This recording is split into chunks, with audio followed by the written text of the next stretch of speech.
You know, the thing I've always loved about design is that even on a micro level, you can find inspiration in the simplest of things. Things like a leaf or a flower.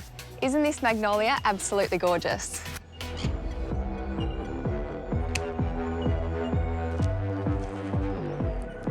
No matter what objects or collectibles you find around the place that bring you joy, with so many artists and makers and creatives online these days, how do you make sure that your work stands out from the crowd?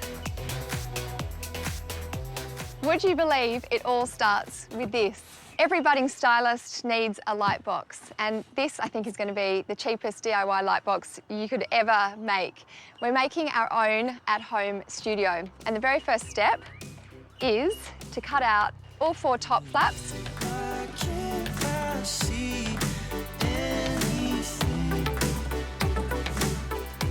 A couple of windows also won't hurt.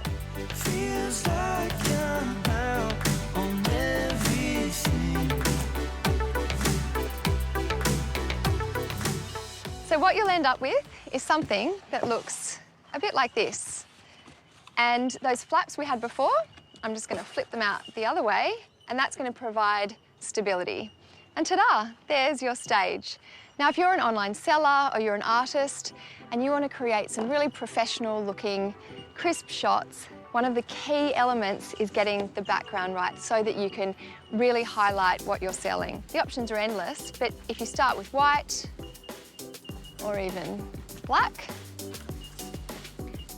and those windows we cut in before, well, I cut some tracing paper for those, and it's simply a matter of sticking that on, and when you shine a light through, you get this really beautiful diffused finish. And why have we left the floor open? Well, that is so that you can change up the look really quickly.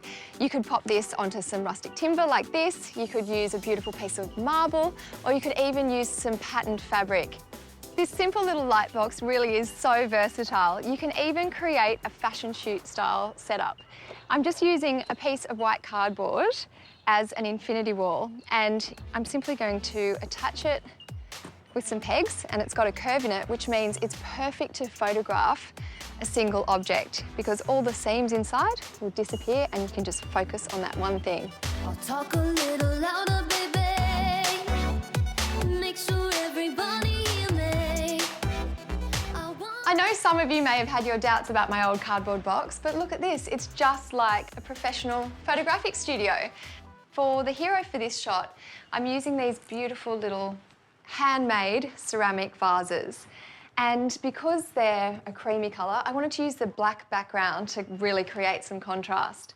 I've used the rule of working in uneven numbers. So here I've got 3 objects, and I've also used the rule of creating a variation in heights just by simply using this old piece of cork that came from a bottle. The last and really important step is to add in some lighting. You don't have to spend a lot of money. You can literally just use desk lamps. I took these from my kids' desks, but it's really important. Play around with it and change the angles and see what different effects you end up with. I think I might take some shots and see how it looks.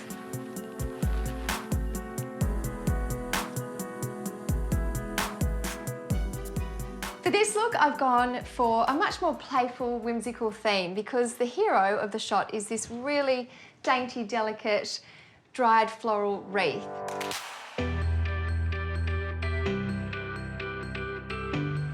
The thing that I love about this little project is that if you're a home business owner or you just have a hobby and you want to get creative, it's perfect to hone your styling skills and your photography skills. Whether you're a teenager or an Instagrammer, everyone is guaranteed to have a good time. And it all started with this little box. Might just add one more thing.